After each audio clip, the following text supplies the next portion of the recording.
Boa noite, sejam todos bem-vindos.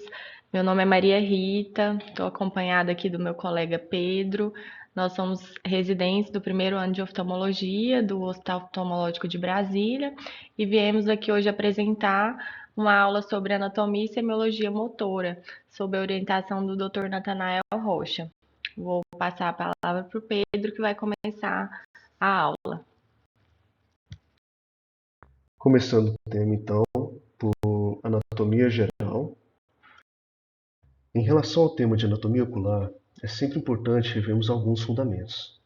Eu trouxe, então, aqui de modo simplificado, alguns componentes que compõem os ossos da órbita e algumas estruturas anatômicas de destaque.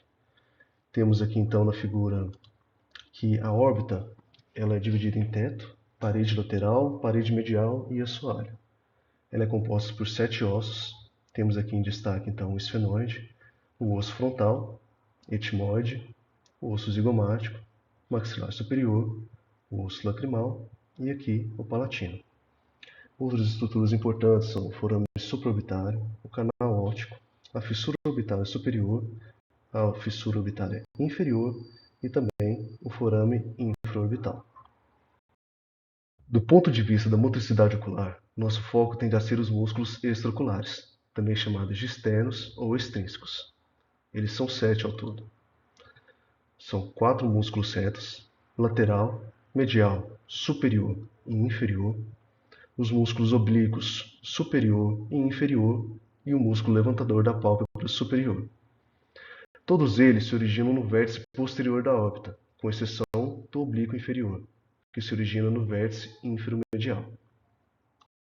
Esses músculos são formados por fibras estriadas, cuja unidade funcional é a fibra muscular. Esta, por sua vez, é uma célula multinucleada, cuja unidade contrátil é a miofibrila. Podemos analisar essa microanatomia das fibras musculares de dois pontos de vista. Do ponto de vista da microscopia óptica, formando as faixas claras, também conhecidas como zonas I ou isotrópicas, e as faixas escuras, também chamadas de zonas A ou anisotrópicas. Agora, do ponto de vista da microscopia eletrônica, os sarcômeros, que são as unidades formadoras do músculo, são limitadas por linhas Z, formadas por filamentos finos de actina, tropomiosina e troponina, e filamentos espessos de miosina, tonina e meromiosina. Cada fibra muscular é envolta por tecido conjuntivo denominado epimísio, formando fascículos chamados perimísio. O epimísio, por sua vez, envolve o músculo como um todo. Uma estrutura anatômica de destaque é o anel de Zinn. Ele é um anel fibroso, formado pela origem comum dos 4 músculos retos. Ele está situado na asa maior e menor do estenoide. O músculo oblíquo superior e o músculo levantador da pálpebra superior se originam no ápice orbitário, acima do anel. Já o músculo oblíquo inferior, por sua vez, ele origina-se posteriormente, lateralmente à fossa lacrimal. Algo que sempre precisamos ter em mente, principalmente do ponto de vista cirúrgico, é a relação da inserção dos músculos retos, e esta é representada pela espiral de Tillot. Eu peço desculpas se a pronúncia não estiver correta. Ela demonstra que, a partir do músculo reto medial, os tendões dos músculos retos se inserem para um padrão progressivamente mais afastado do nimbo.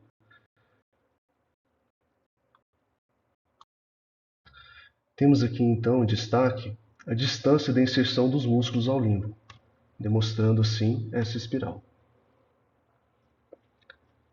Temos aqui também a extensão dos músculos e os seus tendões, tendo o reto superior como aquele com maior extensão, o oblíquo superior com o maior tendão e o músculo oblíquo inferior como o de menor tendão. Do ponto de vista da vascularização arterial da órbita, temos a artéria oftálmica e os seus ramos como os principais fornecedores aos músculos extrínsecos. O ramo muscular lateral é responsável por irrigar os músculos reto lateral, reto superior, o músculo levantador da pálpebra superior e o oblíquo superior. O ramo muscular medial, por sua vez, vai irrigar os músculos reto medial, reto inferior e oblíquo inferior. Temos que observar também que o reto lateral é parcialmente irrigado pela artéria lacrimal e os músculos do reto inferior e oblíquo inferior são também irrigados parcialmente pela artéria infraorbital. Os ramos musculares, por sua vez, dão origem às artérias ciliares anteriores, e esses vão acompanhar o músculo reto. Do ponto de vista venoso, a vascularização da órbita, por sua vez, vai correr paralelo ao sistema arterial, drenando para a veia oftálmica superior, veia oftálmica inferior, as quais vão drenar para o seio cavernoso. A complexa inervação do olho é realizada principalmente por três pares cranianos. O terceiro par, o nervo oculomotor, divide-se em ramo superior e inferior. O ramo superior, por sua vez, vai inervar os músculos reto superior e o músculo levantador da pálpebra superior. Já o seu ramo inferior é responsável por inervar o reto inferior, reto medial e o oblíquo inferior. A inervação parasimpática, responsável pela inervação do esfíncter da pupila e o músculo ciliar, correm juntos com o ramo inferior.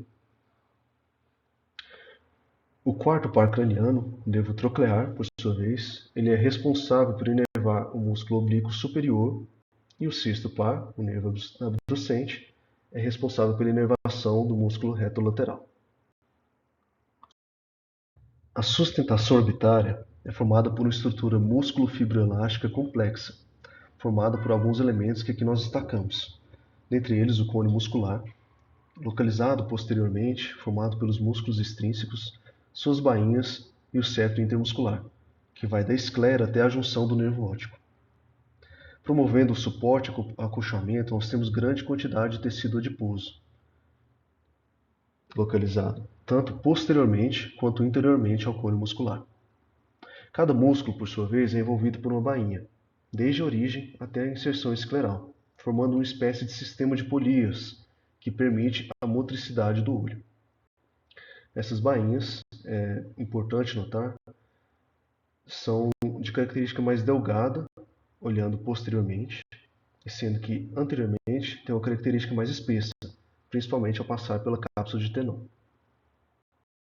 Aqui é importante notar que, do ponto de vista cirúrgico, a manipulação do tecido adiposo pode cursar com aderência adiposa entre a esclera e o músculo, que é uma causa importante de estrabismo restritivo. Outra causa também importante de estrabismo é a inserção ectópica dos músculos retos a esse sistema de polias mencionado, gerando um estrabismo incomitante, mas de natureza restritiva. A cápsula de Tenon, que mencionei agora há pouco, é também uma estrutura anatômica de destaque. Ela é a principal face que envelopa o globo ocular, dentro do qual possibilita uma movimentação da órbita. Ela une-se posteriormente à bainha do nervo óptico, em que ela é fina e flexível. Anteriormente, por sua vez, ela vai se ligar ao septo intermuscular. Como mencionei agora há pouco, cada músculo é envolvido por uma bainha, que se estende desde a sua origem até a inserção escleral. Caracteristicamente, ela é mais delgada no sentido posterior e mais espessa anteriormente. A porção anterior, como mencionei agora há pouco, se estende com a face do olho, que é a camada de Tenon. Outra importante estrutura anatômica é o ligamento de Lockwood, feito de condensações das fibras dos músculos oblíquo inferior, que é também um importante referencial cirúrgico. Tendo relembrado a anatomia geral, agora nós vamos focar em cada um dos músculos extrínsecos, começando pelos músculos retos. O músculo reto medial é o mais largo dentre os retos. As fibras superiores e inferiores são praticamente simétricas, e ao contrair, ele gera principalmente um movimento adutor dentre os movimentos horizontais. Achei interessante essa citação do livro da Academia Americana, que o músculo reto medial é o mais fácil de se perder e o mais difícil de se encontrar quando perdido. Ele é o único dos músculos extrínsecos que não tem conexões faciais com os músculos oblíquos adjacentes. O músculo reto lateral, por sua vez, promove movimentos abdutores puros. Ele é o que possui maior arco de contato e têm uma íntima relação com o músculo oblíquo inferior. Eles são unidos por um ligamento na inserção do oblíquo inferior. E por isso, durante a cirurgia, se ele for ressecado, a sua recuperação é muito mais fácil. Basta seguir a inserção do músculo oblíquo inferior. O músculo reto inferior vai atuar principalmente como músculo depressor. Ele possui uma relação íntima com o oblíquo inferior e o ligamento de Lockwood que eu mencionei. Durante as cirurgias de correção para estrabismo, durante a reseção do músculo reto inferior, é ele o responsável pela retração da pálpebra inferior. O músculo reto superior é o mais longo dentre os músculos retos, seguido pelo músculo reto medial, lateral e, por fim, o músculo reto inferior. Ele vai atuar principalmente na função de músculo elevador, na motricidade ocular. Agora eu vou dar seguimento e falar um pouquinho dos músculos oblíquos. Falando então do oblíquo superior, ele vai ter origem anatômica na asa menor do esfenoide, sobre o anel de Zinn. Porém, a sua origem funcional é na tróclea, porque se a gente observar, ele faz um trajeto em formato de U, como a gente pode ver aqui nessa imagem. Ele vem lá do anel de Zinn, passa pela tróclea e vai em direção ao globo, girando para trás, para fora e para baixo, formando um ângulo de mais ou menos 50 graus com o eixo antero-posterior. Ele vai atuar principalmente, então, no movimento de intorsão, o movimento torsional, né, rodando para dentro, medial. Só que ele também tem uma função motora mista que vai ajudar a compensar e estabilizar o movimento dos músculos retos. Ele tem inserção medial aproximadamente 2 a 3 milímetros do músculo reto superior e a sua inserção posterior fica próxima à veia corticosa, então temos que ter atenção na cirurgia. Vai ser o mais longo de todos os músculos, com aproximadamente 40 milímetros, e ele é dividido na porção reflexa e direta. A porção direta é o que vai dar origem lá do anel de Zinn até a tróclea, que é superior ao reto medial, e a porção reflexa é essa porção após a tróclea, que já é a porção mais oblíqua mesmo. Ele é inervado pelo quarto nervo, pelo nervo troclear. Sobre o oblíquo inferior, ele vai atuar principalmente no movimento de extorsão, que é o contrário do oblíquo superior, né? E também tem função compensatória dos posicionamentos oculares dos músculos retos, né? É inserido inferior ao reto lateral e vai ser o único músculo que se origina na porção anterior da órbita e não no anel de Zinn como os demais. Ele vai estar originado ali próximo ao ducto nasolacrimal e vai seguir um trajeto contornando o olho no sentido nasotemporal e antero-posterior. Vai formar um ângulo de aproximadamente 50 graus com eixo sagital, paralelo ao oblíquo superior. Sua extremidade nasal e posterior fica aproximadamente sobre a mácula, a região da mácula, 1 milímetro abaixo e 2 milímetros à frente. Ele tem um tendão mais curto de todos os músculos, mais ou menos 1 a 2 milímetros, e é inervado pelo ramo inferior do nervo oculomotor, que é o terceiro nervo. Agora vamos falar um pouquinho da movimentação dos músculos. Então, nessa tabela, trouxemos um apanhado geral dos seus músculos e suas funções principais, né? O reto medial vai atuar principalmente na adução, assim como o reto lateral na abdução. Já o reto inferior vai atuar na depressão do olhar, mas também atua na extorsão e na adução. E o reto superior atua principalmente na elevação, mas também tem sua contribuição na intorsão e na adução do olhar. Os oblíquos atuam mais nos movimentos torsionais, o oblíquo inferior na extorsão e o oblíquo superior na intorsão, e ambos também ajudam na abdução, sendo que o oblíquo inferior também ajuda a elevar o olho e o superior ajuda a ter uma depressão. E o levantador da pálpebra superior atua elevando as pálpebras superiores. Então, quando a gente para analisar os movimentos oculares, nós temos os movimentos monoculares e binoculares. No caso do movimento monocular, a gente está analisando apenas um olho isolado, que são as chamadas duções, que seria a abdução, a adução, a elevação, um movimento isolado ali. Quando a gente leva em consideração esses movimentos, eles são regidos pela lei de Sherrington, que está se referindo à inervação só de um olho, né?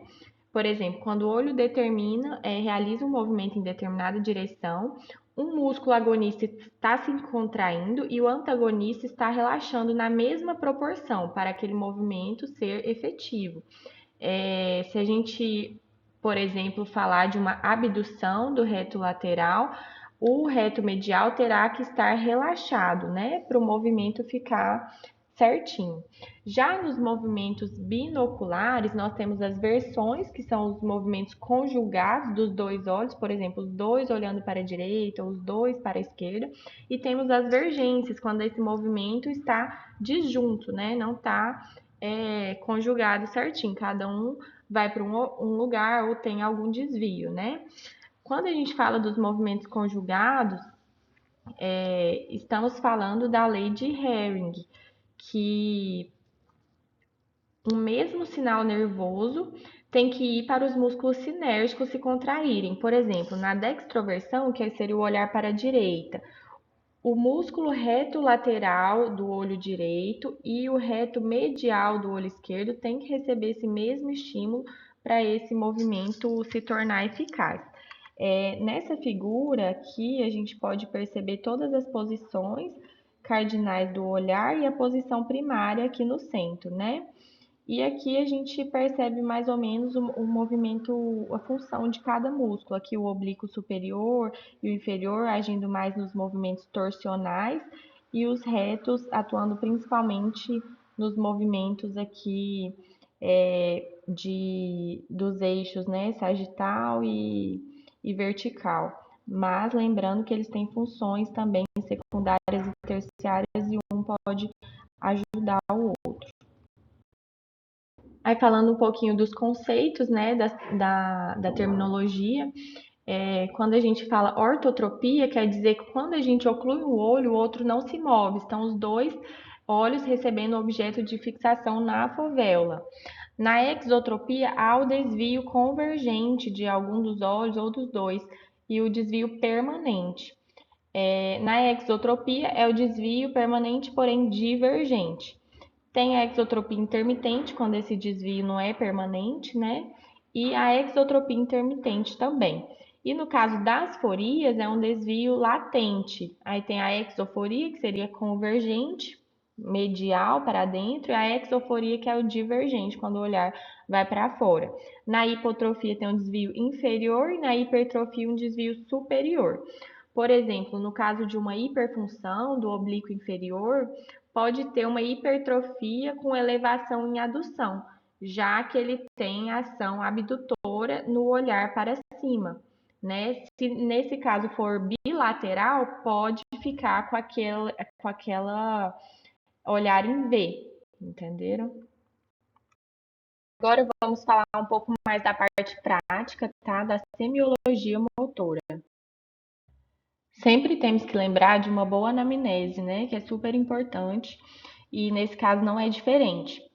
Alguns pontos específicos aqui que a gente deve ter atenção. Na queixa principal e na história, sempre lembrar de perguntar a idade que iniciou o desvio, se foi súbito ou se foi aos poucos, de longa data, se é um desvio fixo ou intermitente, se vai e volta, a direção do desvio, a intensidade, perguntar a história de vacinas, infecções, sintomas neurológicos, os antecedentes da história gestacional, do parto, se fez pré-natal, como está o desenvolvimento neuropsicomotor dessa criança, se tem história familiar de estrabismo, alguma síndrome, ametropias. Fazer inspeção também é super importante, se há algum torcicolo, alguma inclinação nesse olhar, e tudo isso sem que o paciente também esteja percebendo que está sendo observado. Podemos também observar sinais de quadros sindrômicos, nistagmo, presença de pitose, hipertelorismo, e também, né, acuidade visual e refração que fazem parte aí da consulta da semiologia. Então, quando a gente fala de acuidade visual, temos algumas maneiras de testar nas diferentes idades, né? Por exemplo, crianças pré-verbais Temos que fazer alguns outros métodos, sem ser os da tabela, né? E temos métodos quantitativos e qualitativos. No caso dos métodos qualitativos, a gente vai avaliar a fixação, tanto monocular quanto binocular. A partir dos 2 meses de vida, já é esperado que a criança comece a ter uma fixação do olhar. No caso da fixação monocular, vai ser um olho de cada vez, né? Vai deixar um ocluído e vai testar o outro. Vai utilizar algum objeto e provocar uma resposta de fixação. Vai avaliar os parâmetros, tanto de qualidade dessa fixação, se fixa bem ou se é uma fixação ruim. Vai avaliar a duração dessa fixação, se consegue manter ou se não. E no caso da fixação binocular, né, o teste vai comparar a capacidade de fixação de um olho em relação ao outro. E vai presumir se vai ter alguma preferência nos pacientes com estrabismo, por exemplo. Se houver preferência, pode significar que existe ambliopia ou perda de visão orgânica naquele olho que não está sendo fixador. Nos pacientes com ortotropia, né, que não tem desvio, para avaliar qual olhinho tem a preferência, pode usar o teste de prisma vertical, onde induz um desvio.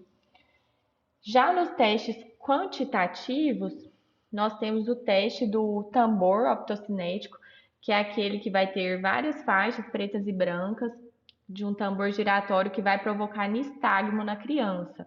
Essas faixas têm diferentes larguras, né, e vão corresponder a diferentes ângulos visuais. E aí a acuidade visual vai ser estimada mostrando faixas cada vez mais estreitas e observando se desencadeia ou não esse nistagmo. Hoje é um teste muito pouco usado porque a ausência do nistagmo pode simplesmente significar uma falta de atenção da criança ali na hora do teste. Temos o teste do potencial visual evocado, que é utilizado principalmente para verificar a integridade da via óptica até o córtex visual. Então, ele é útil, por exemplo, no diagnóstico diferencial de doenças da retina, do nervo óptico ou até do próprio córtex visual. O ângulo visual vai ser determinado, né, através de diferentes padrões, também preto e brancos, geralmente quadriculados, que vai estar em um monitor de televisão, e a acuidade vai ser estimada pelo menor quadriculado que vai desencadear uma resposta elétrica ali no córtex visual, né, do lobo occipital. E temos também o teste do olhar preferencial, que é feito com aqueles cartões de acuidade de Teller, que vão ser uns painéis retangulares, né, contendo também faixas pretas e brancas alternadas e outro com uma superfície homogênea acinzentada. Então, elas vão variando de um cartão para outro e a tabela vai indicando qual distância o exame deve ser realizado com a acuidade correspondente. Muitos autores relatam que a ambliopia ela é subestimada com esse teste, porque mesmo na presença de acuidade visual normal, a medida na tabela de Snellen pode ser menor, porque a avaliação, a não fixação em um padrão pode implicar não necessariamente que a criança não esteja enxergando, mas às vezes ela não está prestando atenção, não tem um estímulo homogêneo, então é um exame mais complementar e tem vários variáveis que podem atrapalhar ele. Agora, quando vamos testar a acuidade visual em crianças já que verbalizam, né? Temos algumas opções também para crianças não alfabetizadas, como, por exemplo, o teste da mãozinha ou o jogo do que ela vai apontar para onde que estão as perninhas. Temos as figuras de Allen, também os cartões do Logmar, como está mostrado aqui na figura. E para as que já são alfabetizadas, podemos fazer o próprio teste de Snellen. Agora a gente vai focar na semiologia para o estrabismo, que é super importante para medir o desvio ocular. A gente tem alguns testes. Vou começar então falando dos testes de cobertura, que são os cover testes. Tem alguns tipos. E primeiro vou falar do cover uncover simples, que ele vai evidenciar os desvios manifestos, ou seja, as tropias. A gente vai ocluir um olho e observar o comportamento do outro, se vai ter movimento de refixação. Por exemplo, se a gente observar aqui na imagem, nesse primeiro momento, esse olho está orto e o outro tem um desvio. Quando a gente tampa o olhinho bom, a gente percebe que o olho que estava desviado refixou. Ele fez um movimento para dentro aqui, medial. Então, ele fez uma um movimento de exotropia, né? Se fosse o contrário, se ele tivesse ido para fora para refixar, é uma exotropia. Agora, no caso do teste cover-uncover alternado, ele vai evidenciar um desvio total, que é o desvio manifesto mais o desvio latente. Ele é medido com o uso de prismas e enquanto o oclusor é trocado de um olho para o outro. Ele não vai diferenciar aforia de tropia. Ele vai mais servir para o cálculo do desvio total ali. Temos o prisma e cover simultâneo, que vai medir o desvio manifesto. Ele mede a tropia, vai colocar o prisma no olho desviado e vai ocluir o outro simultaneamente até que não haja nenhum movimento. Esses testes de cover, eles necessitam atenção, cooperação e habilidade de realizar os movimentos oculares. Então, nem sempre, a depender da colaboração da criança, vai ser possível realizar um bom teste.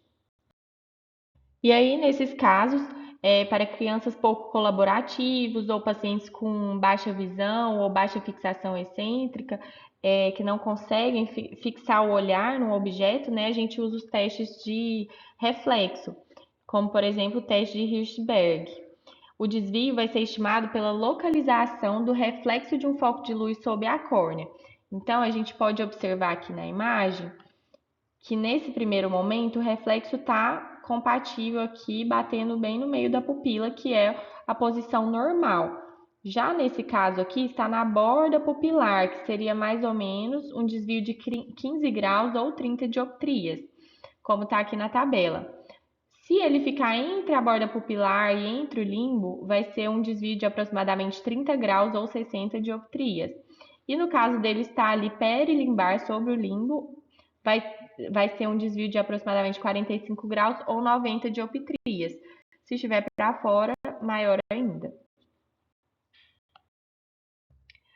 E aí nós temos o teste de Krinsky, que vai ser o teste de Hirschberg, só que vamos utilizar prismas também para calcular esse desvio. A gente vai colocando os prismas até que o reflexo seja simétrico nos dois olhos e esteja dentro da pupila. Por exemplo, a gente também pode observar aqui na imagem que a princípio esse reflexo está aqui na borda sobre o limbo. Quando coloca o prisma, ele volta para o centro pupilar. Nesses casos, a gente observa também, em relação ao ângulo capa, se é uma esotropia ou uma exotropia. Nos casos positivos, que o reflexo está medial, nasal, vai ser uma exotropia. E nos casos negativos, quando ele está mais temporal, vai ser uma esotropia. E por fim, além dos testes de cobertura e dos testes reflexos, temos também teste subjetivo, como por exemplo o teste de Maddox, que vai ser uma série de cilindros paralelos, vermelhos e transparentes, que vão ser colocados e vão transformar uma fonte de luz em uma linha perpendicular a esses cilindros. Ele pode medir desvios verticais, horizontais, mas serve principalmente para os desvios torsionais, que a gente usa o teste duplo. Ele não diferencia tropia de foria. Para medir um desvio horizontal, a gente vai utilizar o cilindro no olho posicionado horizontalmente e vai gerar uma linha vertical. E no caso dos desvios verticais é o contrário, a gente vai posicionar o cilindro verticalmente e vai gerar uma linha horizontal. No caso dos desvios torsionais, tem que realizar o teste duplo, que é com cilindro nos dois olhos, que é o que está sendo mostrado nessa imagem. Bom, e nós temos também testes para medir limitações de movimentos, né? Temos alguns mecanismos de limitação, por exemplo, a restrição de algum músculo por contratura ou por aderência e também uma hipofunção do músculo.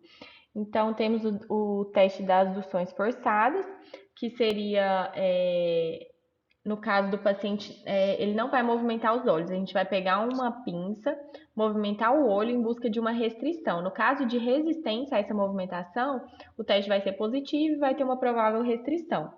Já no teste da geração de força, ele vai permitir o examinador a sentir a força do músculo que está sendo estudado. Vai segurar o olho com uma pinça próxima ao limbo e vai solicitar ao paciente para olhar na direção da ação do músculo que você quer avaliar. Se você não sentir uma resistência na pinça, um tranco, vamos dizer assim, pode suspeitar de paralisia muscular. E temos também esse teste de velocidade sacádica, que existe um aparelho específico que vai gravar a velocidade e a direção do movimento do olho. Ele vai ser útil para distinguir uma paralisia de uma restrição. Por exemplo, se tiver paralisado, essa velocidade vai ficar baixa durante todo o teste. E nos casos de restrição do movimento, vai começar com uma velocidade normal e ele vai desacelerando à medida que o músculo vai fadigando, né? Se no caso de resultados flutuantes, pode indicar uma paresia do músculo também. Então era isso que a gente tinha para trazer hoje. Essas foram as referências que a gente utilizou na nossa aula. E muito obrigada pela atenção.